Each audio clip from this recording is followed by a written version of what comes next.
Welcome back, everyone, to another live episode of What's Your Story? I'm Leilani Langdon, your host, and this is a space where we get to journey along with the stories of others so that you can be challenged and inspired to want to know, own, and share your story. And so today, as you come on in, let me know that you're here. Drop your hellos. Tell me where you're watching from. We want to connect with you. And if you've been part of the community, you know that the chat is a judgment-free zone and it's a space for us to connect and encourage one another. And if it is your first time, then I'm so glad that you've decided to spend Sunday night with us tonight to hear Amiris Story. Now, I am grateful to be back. It has been 2 weeks. It's been a long time. It's felt like forever. Hey, Jack, good to see you, girl. 2 weeks it has been a long time. We went to spring break. We went to New Jersey for spring break. And when we got to New Jersey, I brought all of my equipment and all of my stuff so that I can do a live episode in New Jersey. And when I got to New Jersey, I realized that I packed the wrong power cord for the camera. So I was like, you know what? I think we're just going to make sure that when we come back, we have a live episode. And so I'm back. And so trying to get back into the groove and rhythm of things. But tonight, I'm not going to take up too much time because one, I can't wait to have Amiris share her story with us. But I also have some major life updates that I want to share with you. And so before we bring her on, just a few things that I want to touch on. We have had a wonderful season. But I'm going to be honest, it has been a really hard time. Not for the show particularly, or not because of what's your story. But because of life, there have been a lot of things happening going. There have been a lot of things going on behind the scenes, and it has really caused me to stop being present in the moments that and the things that I really want to be present in. And one of those has been, what's your story? And so I do want to let you know the first update tonight is that tonight will be our last episode for season 3. You're probably like, wait a second, there was no season finale announcement. This was a prayerful decision I made. And I knew that I just needed to tell you guys that tonight will be the last episode for season 3.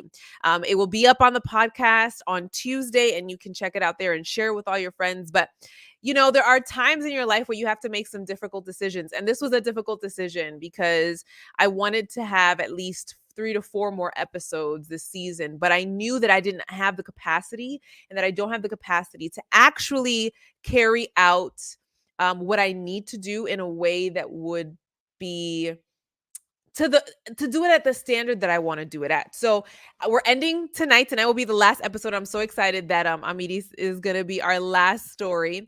But then a second major life update before I bring her on. And one of the reasons why it's been difficult to stay present, and so I've needed to make sure that I am well so that everyone else is well, is that, as you all know, if you've been part of this community for a while, you know that God brought me to this, and he led me to quit my job. And I've just been on this journey of following God, doing whatever he's asking me to do. And so a few months back, God asked my husband and I to really start praying about the next season of our life. And in that praying, God revealed to us that we are done with our assignment here in Illinois, and that he is calling us out of Illinois and calling us to another country. And so come June of this year, so in a short 2.5 months, we will be transitioning our entire family to Canada. So we are moving to Canada. That is the second life update. And with everything that's happening, trying to move internationally with 3 kids, trying to tidy up last minute projects, and just trying to do all of these different things, I knew it was time to make room for transitioning well. And that was one of the things that I prayed about at the beginning of this decision, was that I wanted to transition well for my family. And I know that in order to transition well for my family, for them to be okay, for me to be okay, I need to be okay. I need to be able to take care of myself. And so that's why we're ending. This is the last episode for this season 3. And my family and I are moving to Canada. So it feels insane. Thank you, Gio. God is amazing. It was so funny because my husband and I were praying and fasting when we were trying to decide what God wanted from us. And the first day of that prayer and fasting, we both listened to a sermon separately. We weren't watching this together. And the sermon was about when God calls Abraham tells him to leave the country he's in and go to the place where God is going to show him. And so we knew that we knew in that moment, as well as there were some other miraculous things that happened along the way, we knew that it was time. It was time. And so although we're sad, yes, Marcy, sad for us, but happy for, yes. Even though we're sad, we're excited, we're hopeful, and we are just looking forward to whatever God has. We don't know what we're going to do. We don't know what our new assignment is, but we trust in the one who's called us. So we're going to follow that. So, those are the two major life updates. Tonight is the last episode of season 3, and my family and I are transitioning to Canada. So, stay connected to our Instagram and Facebook, and so that you know what will be happening with What's Your Story moving forward. I'm prayerfully considering what to do and how to do that as we make this big move. But without further ado, I've taken enough time. I'm so grateful for those of you who are on. I want to bring on Amiris, and we'll jump right into her story. Amiris, Hello. how are you? It is so good to be here. I am so glad you are on tonight. So tell everybody who's watching a little bit about yourself. And yeah, let's start with that. Tell us who you are. Amiris, who are Who you? am I? So many things, right? Yes. Well, my name is Amiris, and I am the mom of two preemie babies. Oh. I am also an advocate for women that are undergoing preeclampsia and families that have, experienced preeclampsia in the family Yes. with the mom. And I'm also an advocate for preemie parents. So parents that have babies in the NICU, to support them, to give them support and console them, and Yeah, be there. Be present be with there them. for them. We are a huge community in the world of preemie parents, and this is a huge movement. Um, Mm. Things that were not really talked about before, Yeah. now because we have, social media and all this stuff, we Yes. are able to communicate with And parents educate. Yeah. and with families from all over the world. I So love it. that's who I am. I'm also a medical interpreter, a translator. So I translate books, and I have Mm. a company that translates and it does interpretation. Wow, that's amazing. That is amazing, girl. So tell us, Amiris, what is your story? Oof, I have many stories.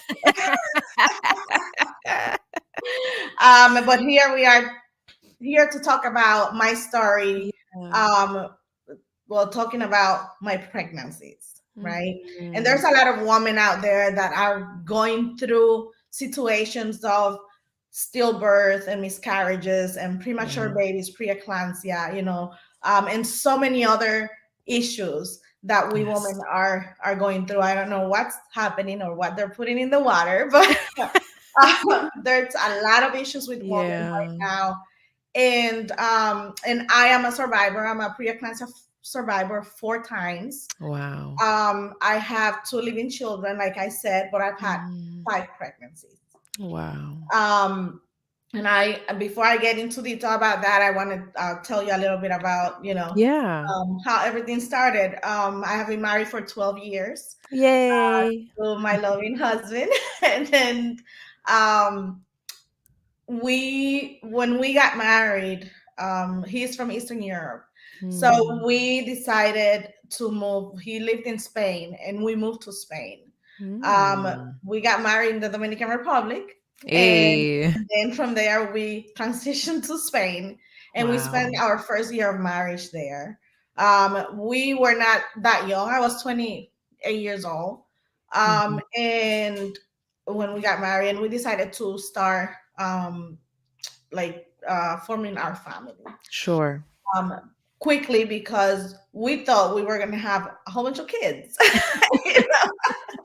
And so it was very easy for me to get pregnant, but Mhm. it was very hard. And it's an issue that happens to a lot of women that are first time mothers Mhm. when they are not feeling well Yeah. and doctors don't listen. And Yes. they said, "Oh, you're a first time mother. You are just, exaggerating. It's gonna Mm. be okay, and it was very hard because I was in another country, Sure. an immigrant, and they didn't understand where I was coming from, and they didn't understand that I was truly feeling very bad. And what were you feeling exactly? So for someone who might be So listening. So I had a lot of headaches. I couldn't get up from. I was always laying down. Wow. I was out of breath, and we thought because we lived like 30 meters from the beach, Oh. so I had like a lot of water retention, Ooh, yeah, yeah. and we thought we're like, well, maybe it's just the salt from the ocean, Ah, got it. kind of thing, or humidity, and all this stuff. So I went to the doctor and I told them, I don't feel well, Yeah. you know. And he said, "Oh, you'll be fine." And I told him, "I don't feel the baby moving." I Mercy. was 20 weeks pregnant when the last time I went to the doctor and the last time I felt my baby move. Um, Hmm. and I will never forget because it's like a feeling that I can still feel that moment. Hmm. Yeah. Like that moment when Yes. he moved for the last time. Wow. And so we decided, we were like, okay, let's go back to the States. I was very homesick. I wasn't feeling well. And we didn't have any family in Spain. So we said, okay, let's go back to the States. And I was 27 weeks pregnant. So we waited from those 20 weeks, 7 more Okay. weeks. And we were like, okay, so a day before we were coming to the States, Hmm. I started bleeding and we went to the doctor, Yeah. and they found no heartbeat. My Um, goodness. the baby actually died at 20 weeks. Wow. So my life was at risk, because doctors didn't want to listen. Mm. And if I would have gotten in that plane, with a 7 week fetus in my stomach, Yeah. I could have died. Wow. Especially also because then we found out that it was preeclampsia. I had in Wow. the placenta. I didn't have any more amniotic fluid. Like it all this stuff. And so we everything, like we were ready to come, so we had to stop our flight. Oh my goodness. I mean, obviously, I was in the hospital for a week, Yeah. and then 2 weeks later, we decided to come. And Hmm. in those moments, like it was so hard for us, Yeah. as a family, but it actually, I feel like it got us so close to God, like the Mm. desperation of what was going on and the pain. Yeah. Instead of like putting us away from God, it actually brought us closer, and it brought us Mhm. closer to each other, because it was Yes. like we are all we got, Yeah. you know. Absolutely. And so we came back, and I got pregnant 3 months later. Wow. Oof. Um, I got pregnant 3 months later, and I had a miscarriage at 6 weeks. Um, Mm. for what we know, like as soon as I got pregnant, my blood pressure started to like Go up. to skype up and go up and go up, and high blood pressure is one of the first signs of preeclampsia. Wow. So anyways, my body was not ready to get To have pregnant again, because oof. we had gone through a lot of trauma. The Yeah. placenta had preeclampsia is actually an issue with the placenta. Wow. So yeah, my body was in no condition to get pregnant again. Yes. So, for me, like my story started to build, and I Mhm. had no idea what God was preparing me for. Hmm. That it was, to use my story and to help other women. You Wow. know, I I tear all the time. I don't know how many times I have said this story before, but every time, like it helps me heal, but it also Yeah. gives me a lot of memories Yeah, of um, course. of everything that happened. Not just me, but because when things like this happen, Mhm. we always hear, oh, poor mom, like poor woman, but we Yes. forget about the rest of the family, like That suffers with men you. men suffer Yeah. so much, and they suffer quietly, Yes. because That's They're the way. expected to have it all together. They're expected to not feel. They're expected. Yes, I know. And in our case, I was the one that I was the strong one. Mm. So like in a lot of occasions, my husband will look at me and say, "Don't you feel pain?" Like, Mm. and I'm like, "Yes, I mean, I do physically pain, physical pain, like all emotional pain, all the pain I feel, but I have to be strong for you." Is what I Wow. used to tell him.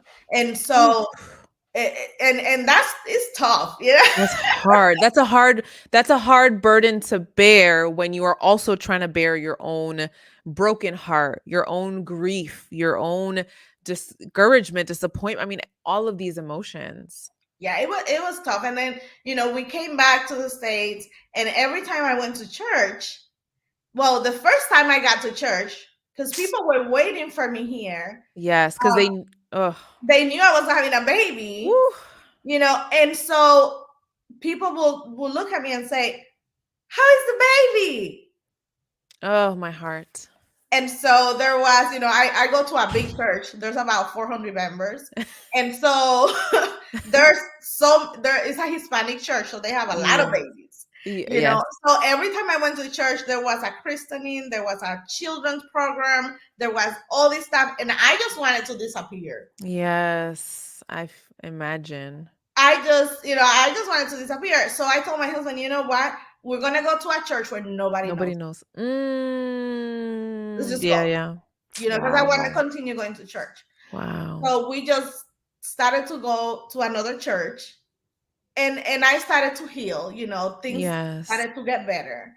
And then 5 months later, after our miscarriage, we went to Romania, and I got Wow. pregnant in Romania.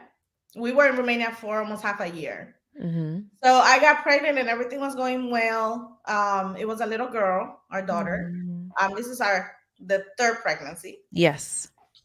In this case, like I was being very well taken care of over there. I had my doctors, everything was going well.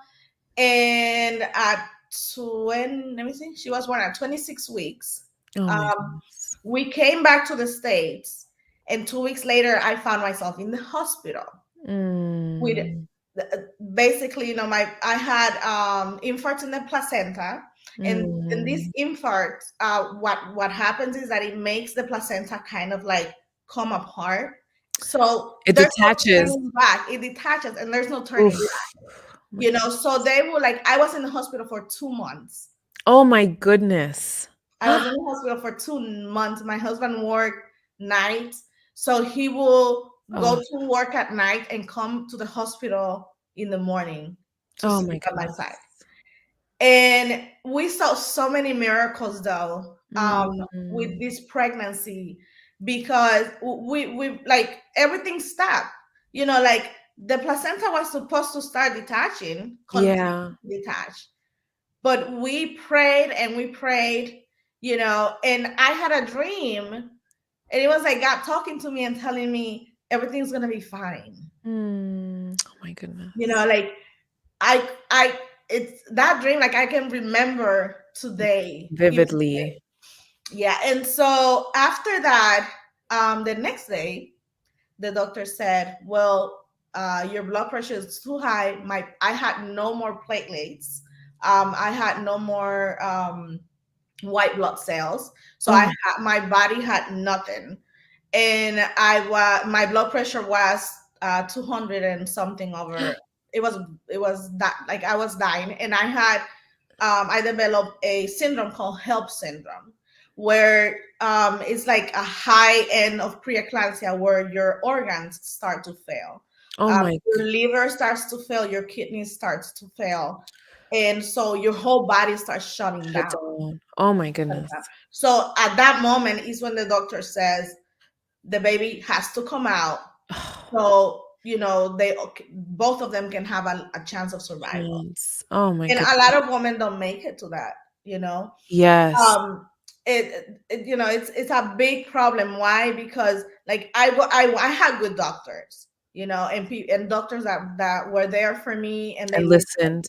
and they Yes. listen. But most women, especially African American women of Women of color, color. Yes. have a lot of issues, Yeah. especially here in the United States, when it comes to the doctors listening to them. And Yeah. that is why, you know, that is why I decided to be an advocate for the people that can't talk for themselves. You know, Yeah. and I get women, I get friends, you know, and people that I know all the time calling me, you know, from the hospital. They don't want to listen to me. And I just like, oh, I get so upset, you know, and I'm like, they're, they're Like, like, I just wish, like, and I tell them what to do. And, you know, like, after everything happens, you know, and I teach them how to advocate for themselves, because we are our babies advocates. There's absolutely. nobody else, you know, that can do that job for us. Yes.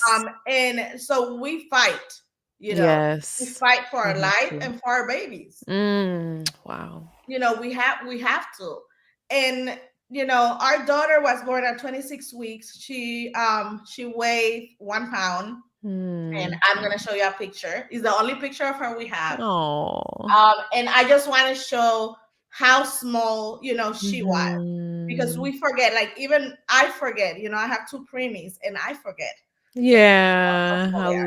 But little. this is how small she was. Oh my This goodness. is the doctor's hand.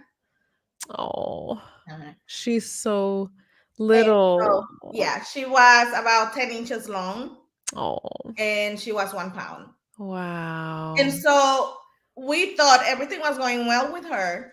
That's right. Everything was going very well with her. She was alive for 4 days, and Wow. she died of a pulmonary hemorrhage. Okay. It Mm, wasn't something that her body created. Um, yes. the technician that was changing her tubes to her trachea perforated her lung, Oh my goodness. and that's how she passed away. Oh my gosh. My Yeah. heart. Oh, So, you know, it was hard for us, because in that situation you cannot sue the hospital. They always give you a really? 50% chance. They talk to you. They tell you, okay, we're going to deliver your baby. Your baby is this gestational age, and this is how much percentage the baby has of survival. Oh my So God. they make you sign papers. You Relinquishing responsibility.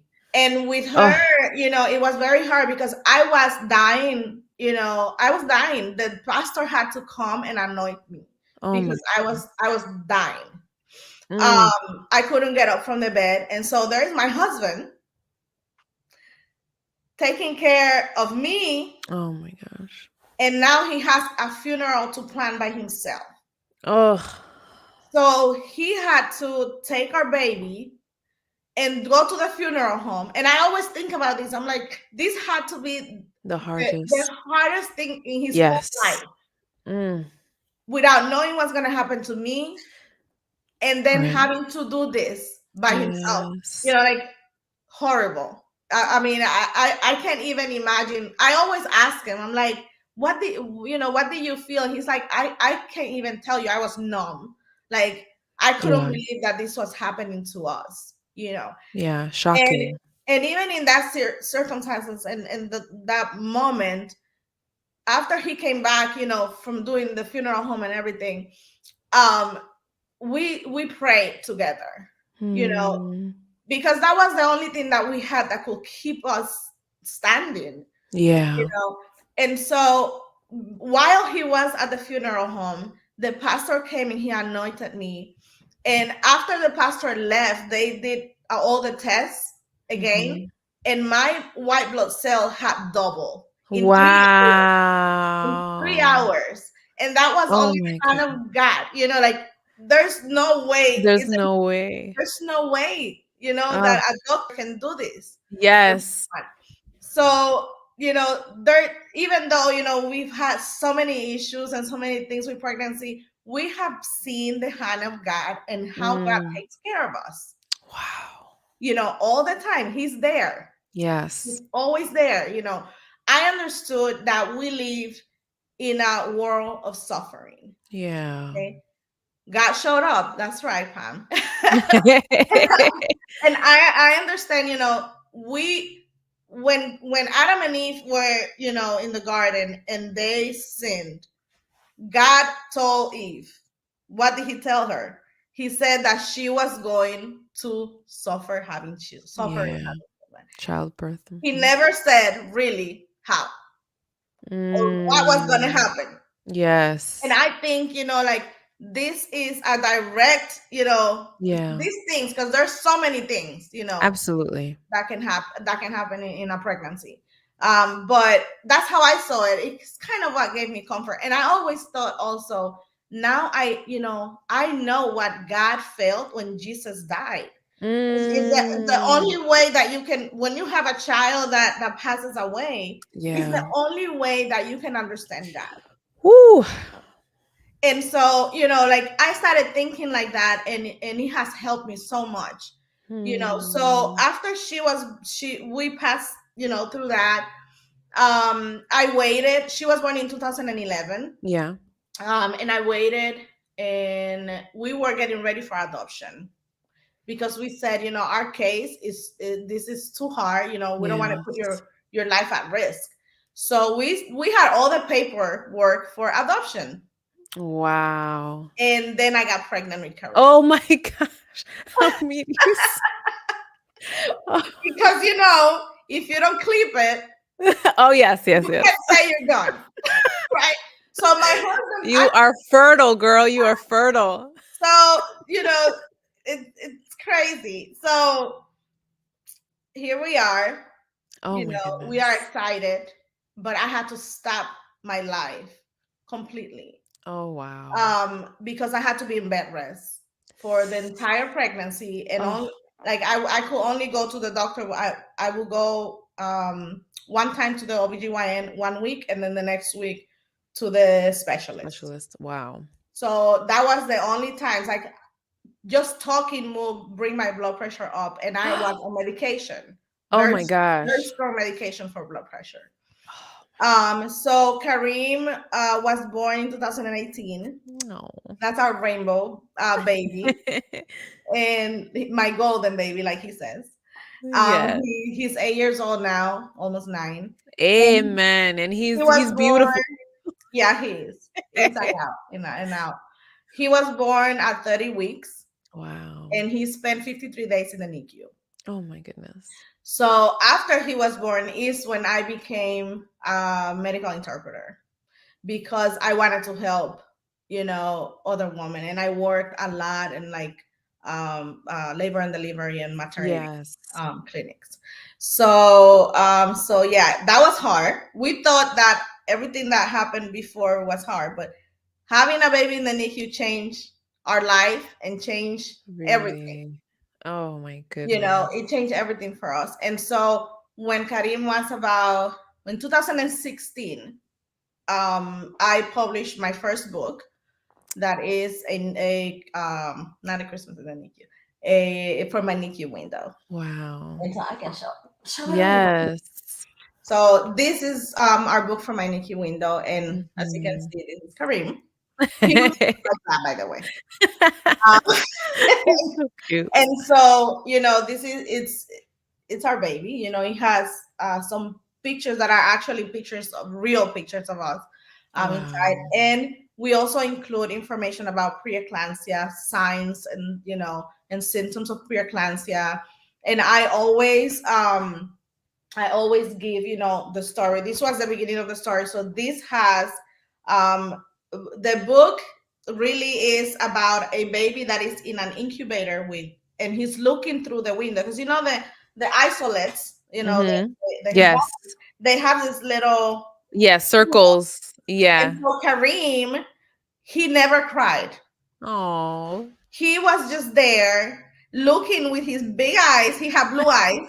And he was just there looking out that window, everything that was going on in the NICU. And I wonder what you're thinking, Right, like, what's going through your mind? because he, like, all the kids, there's a lot of noise in the NICU. And Yes. so I was like, you know what? I'm gonna make a book about this. and Mm. and that's how we made that. And when we, like, one of the things that we do is that we send profits to the Preeclampsia Foundation Ah, with mhm. this, when we sell books for this. So that is that book, Mm-hmm.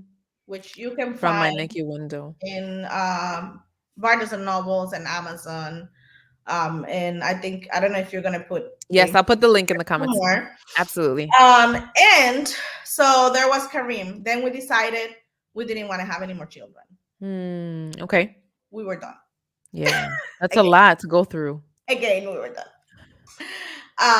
And in 2018, we Mhm. were getting ready to go back to Europe. There's something about Europe and you Something getting about this, pregnant. There's I don't know. And so 2 days before we were leaving, I I I was going to the doctor for something else. Oh my And he said, goodness. you know what? Why don't you do a test to see? And I could not believe it. My husband had an appointment for a vasectomy. Okay. Like Oh my I goodness. I couldn't he was like, what do we do now? And I'm like, I'm going to Europe. I don't know about you. By God's grace, I am Yeah. going on this trip. And we were going for a month. Oh You my know, so I put in my mind, I knew that when we came back, I was going to bed. Yes, you were You gonna know, have to. so I had the time of my life. Pregnant in Europe. Yes. And nobody knew because we didn't want to tell anybody. And then I came back, you know, and I was in bed. Wow. Braxton was born at 27 weeks. Oh my goodness. And he was 95 days in the NICU. Oh. He had a lot of issues. He had a heart surgery. Wow. And he had other surgeries. So it took him a while, you know, to grow. Yes. So you know, talking about the NICU and that story, that's another show. Yes. We thought that 53 days in the NICU were a lot. Yeah, The 95 is 95 days in the double that. Yeah. NICU, it's crazy. And some families spend months, you know, we Oh. were there for 3 months. So Braxton was born on October 31st. And we spent the whole holiday season in the NICU with Kareem at home, you know, and we had to like kind of break our time, you know, to man, that's so celebrate with hard. Kareem. And he was going through a hard time too. Like sometimes he was bullied at school because he would come and he's like, I have a baby brother, you know, and they were like, no, you don't, you know, like, Oh. and he used to go to a school where everybody, it's like a family, so everybody will bring Yes. their little brothers, you know. Right. He had nothing, you know, Yeah. so it was very hard for him. We had actually our NICU did like a special ceremony for him. Oh. They brought him in the NICU and they did like a whole thing so he could meet his baby brother. Oh, that's so precious. So yeah, so it was beautiful. And so yeah, so it was hard, you know, like now we are, you know, Braxton is 3 years old. Oh. And I'm gonna say he's thriving. Yes. But he's about a year behind on his development, you know, and the things. But that means we have a baby for a longer period of time. So we're having fun and enjoying Braxton Yes. so much. And all this, you know, I think that God gave me all these stories, you know, all these different situations in a Yes. pregnant woman, because I can talk about pregnancy, I can talk about preeclampsia, stillbirth, I can talk about miscarriage, you know, like Yes. all these Yes. things. I'm like, I cannot keep these things with me. You know, I have to share it. So when Braxton was 1, we started a fundraiser. Oh wow. To help our preemie parents in our NICU. So we do a fundraiser every Christmas. It's called a Christmas in the NICU fundraiser, and we do care packages. And now we are getting together with organizations that send us, you know, their care packages. So we put our care packages, and we, you know, collect money for them. You know, like we give them things that I think that I needed in the NICU. Yes. And it's not so much, but it's very nice to wake up on Christmas morning. Yes. Find something. And I have had moms, because we always put like our story, and Mhm. I've had people send me emails and say, I didn't think I was gonna get anything that Christmas. I was alone, Mm. and so that just gives us more energy Energy. Yes. to do more, for and now we're thinking about other fundraisers like throughout the year, Yes. not just in Christmas, and stuff. That's So so we have been powerful. doing that for 3 years. And this past in the pandemic, Hmm. we published our second book, which is Oh, which wow. is in the NICU. And so And this that's published, Braxton's and story. this is Braxton's story. So Oh, really, it's a continuation of the other story, story. Yeah. and then Braxton's perspective of what happens in the Wow. NICU. So yeah, so that's our you know I love this colors. Ye- it's so powerful because one of the things that I noticed as you were sharing your story was that even in the midst of some of the most painful scenarios of your life, you constantly changed the way that you thought about it. You didn't just sit in the darkness and say, why me? Why is this always happening to me? You were able to see it from a different perspective, from a different lens. You were able to say, your child, like you said, right? You just said he's a year behind. And instead of someone might feel bad about that. Someone may feel sad or depressed about that. But instead, you're able to look at it from a perspective of we get to have a baby longer. And what that does is it creates this powerful narrative that everything is going to be okay. It's a narrative of hope, and it's a narrative of contentment and joy in where you are and what you have. And that is so powerful for overcoming trauma. And so I'm so grateful that you mentioned those because it's such a big part of how we live our lives and overcome difficult situations. And we have to look at it like that. There's no Yes. other way, because if you fixate on the problem and whatever you're going through, we're all have trauma, we're all going through so many Yes. things. Yes. But if we have to just look at, there's always something that positive that you can change it, Yes. and I know, like, my story, for me is huge, it's so much, but there's Yes. so many stories out there that are way worse, then, like, I am part of a lot of preemie parent groups and stuff, and Yes. I see, like, moms, in families that are struggling with their babies, and Yes. I look at my babies and they're healthy, and I just Mm. said, I'm like, I'm blessed, to look at Mm. them like that. And I have a shirt. I should have put that shirt on. That says, it says, "You never know how strong you are until being Mm. strong is your only choice." Mm. Man, you're absolutely right. We don't it's funny because I've told Adrian this before as we've had children and we've thought about having, and I'm just like, we are so adaptable as human beings, and we have the ability to adapt to whatever situation comes our way. And you're absolutely right. I think in these moments we don't realize how strong we can be during a moment of difficulty. So Amiris, tell me something. One of the things that kept coming to my mind was, well, what did you do? How were you able to overcome the natural grief?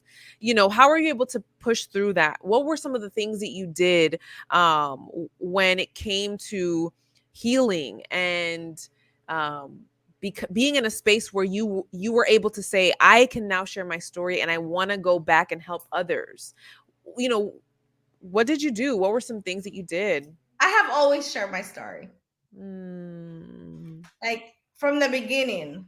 It wasn't a day that I said, "Oh, I'm ready to share my story." I was always ready to share my story, because the Mm. way that I saw it, the way that I saw it from the beginning. Wow. Okay. I didn't have to sit down and make a decision about this, but that was me. Mm. Most people, Yes. they can't talk about it. I have friends that have gone through this same kind of Yes. situation that I have, Yes. and they can't even read one of my books. Yes. Well, and you know what? That is it's so saddening because miscarriage and trouble with pregnancies, that's something that happens. It's actually very common, right? But there is almost this like, I don't know if it's stigma, but this sense of like, we can't talk about it. Like, you just shh, right? The silence regarding it. And no, women are suffering in silence, and that's not okay. And we can help each other. Yes, But you know yes. what though? Like I said, I'm part of a lot of groups, of women from all over the Mhm. world. And we are there now helping each other out. Yeah. We have created a place where they can go and talk about whatever And they're share. feeling and Yeah. share. And like if they have a question, if they because this is a process. There's also Yeah. life after preeclampsia. Like I am hypertensive for life now.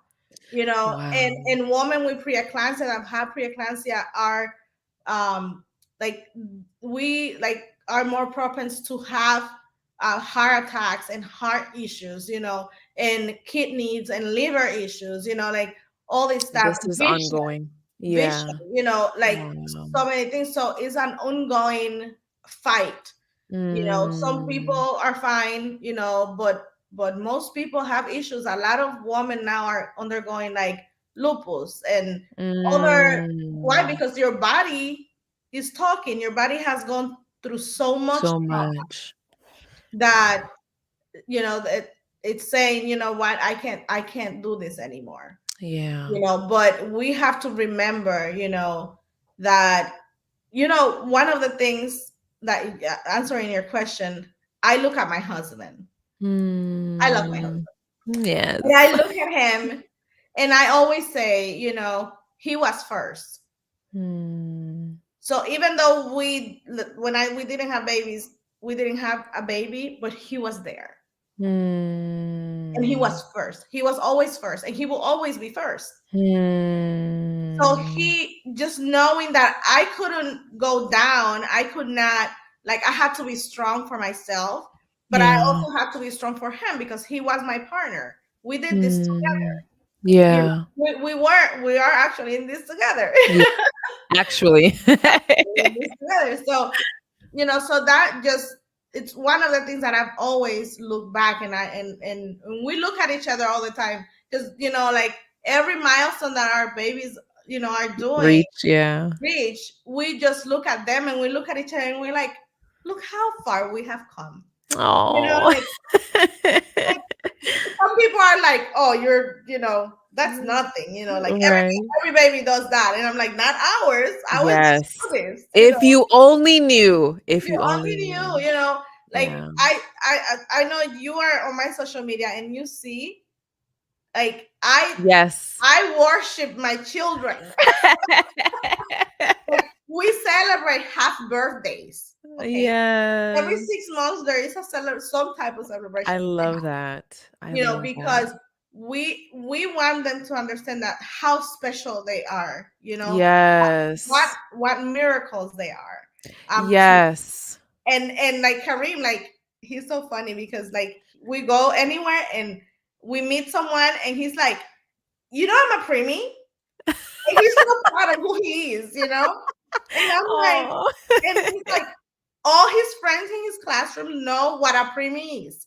Because he has explained. So we are teaching them to be Yes. proud of who they are, to be, Yeah. to not be like they don't want to talk about the way they were born Ashamed. or ashamed. Yes. We want them to be advocates for other children that are going Mm, through this because that's they're so brothers beautiful. and sisters and cousins and like all these family members Yeah. that need help too.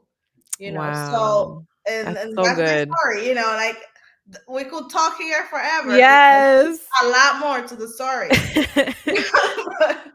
But that's basically why we do what we do, and I love it. it has shaped my life. I Mm, never thought, I always knew I was going to be a writer, is what I always wanted to do. I never thought this was going to be my subject. wow. I Woo! Sorry, that hit me. That hit me. Woo! it changed me, it changed Oh, me completely, and the way that I think, my the way that I think goodness. about life, Yes. the way that I think about what is important, Yes. what is important. My goodness. Amiris, I just want to thank you so much because you have allowed your story to be a light for someone else.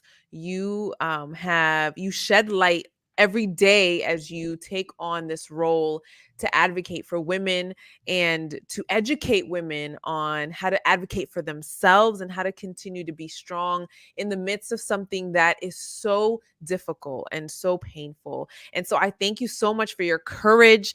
I thank you so much for your Mhm. vulnerability. I thank you so much for your strength because it's not easy to share that story, and it's not easy to live out that story, but you're doing it, and God has been healing you, and he's given you a beautiful family and beautiful blessings, and we see that through you.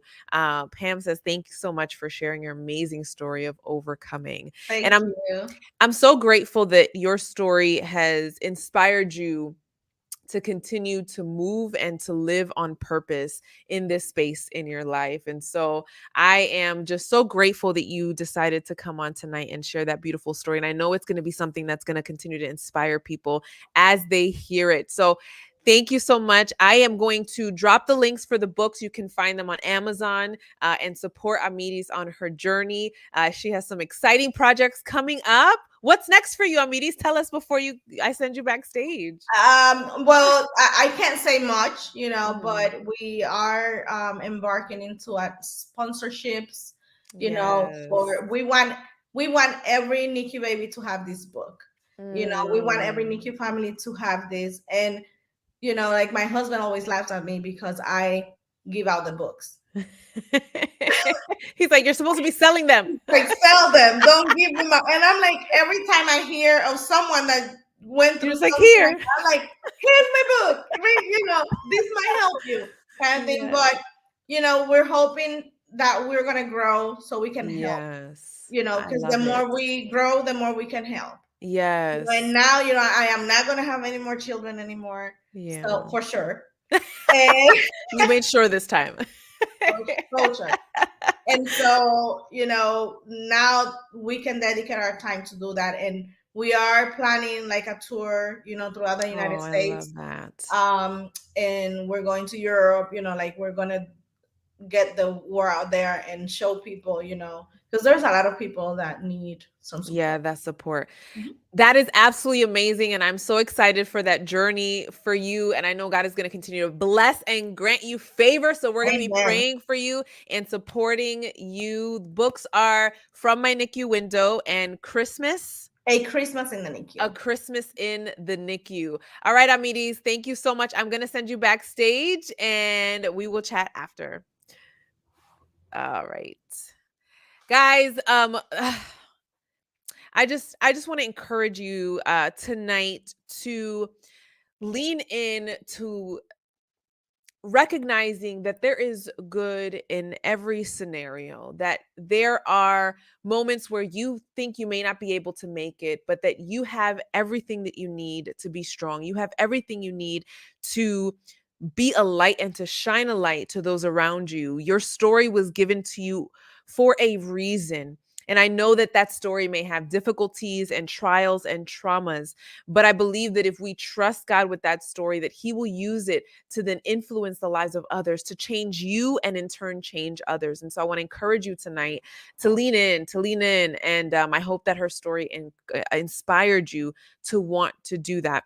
Just a few last reminders if you jumped in late to the stream. Tonight is our final live show of What's Your Story for season 3. It will be up on the podcast. And I'm just encouraging you, if you have not already, you can go on YouTube and watch the previous live shows or go to the podcast on any podcast platform, listen to it, rate and review. When you rate and review the podcast, it lets people know that this is worth listening to. So it really does help, and it is completely free. I appreciate your love and your support. And I pray that you stay connected with us on Instagram, Facebook, and YouTube so you know what's going on as we consider what happens next and what God wants to happen next with What's Your Story Live. Pray for me and my family as we transition in the next 2 months. So pray for my sanity as we move our house and our children to Canada. And as I always say, purpose is found in knowing, owning, and sharing your story. So the question is, are you ready to share yours? I'll see you next season.